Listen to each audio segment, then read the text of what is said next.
Hey guys, welcome back. It's me, your host, Stephanie. Welcome back to In the Kitchen with Shupe. So, I'm making some banana walnut bread, and I'm making it in this bread maker. Right here.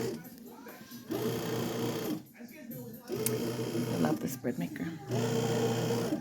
Bread makers are nice because they knead for you instead of you having to do all that kneading and stuff. And I don't know. I love that thing. It's probably one of my best investments ever.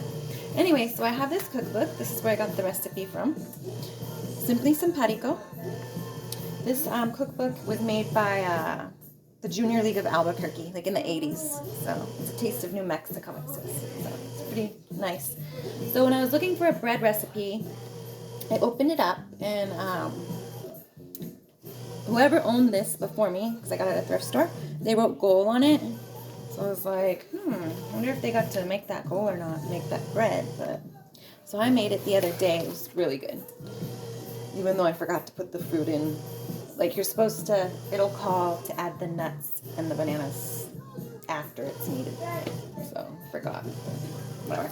Anyway, so it's basically just sugar, butter, eggs, bananas, vanilla, baking soda, buttermilk, flour, and nuts. And you can add your own secrets to it too. I do. And it's made with love. Alright, so then here is my tortellini I'm making for dinner. So that's cheese and spinach right there. And there is my homemade marinara. I just take grape tomatoes, like about 3 cartons at least. You can add a little bit of canned tomato if you would like. Canned tomato juice or sauce. If you want to just thicken it up a little. But I like this flavor better than the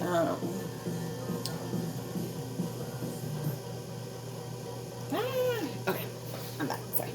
I like this marinara better than like the stuff you get from the jar. I just like it. Plus, I made it from my heart. So this is, it looks weird, but this is cheesecloth. So I put a little sachet of cheesecloth in the grape tomatoes with, like olive oil in the grape tomato mixture too. And then,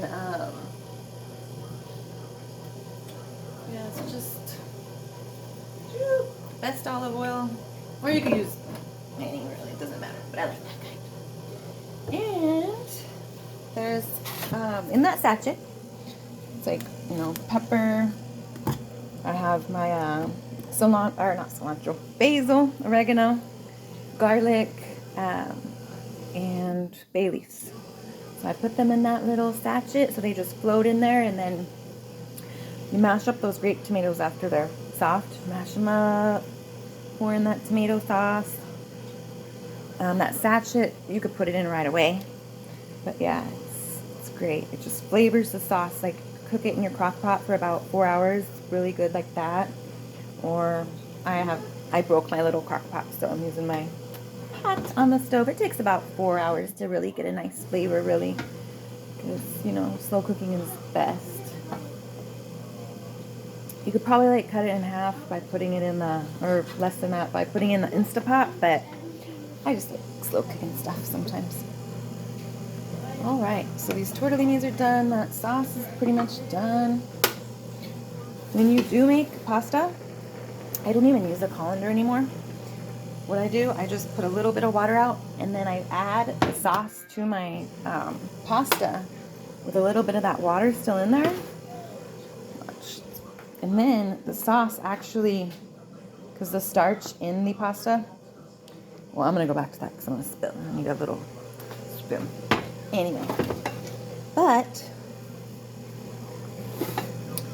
the water that boiled from the pasta, that has like starch in it or something, so then it helps the sauce stick on it better. Makes it much more yummy.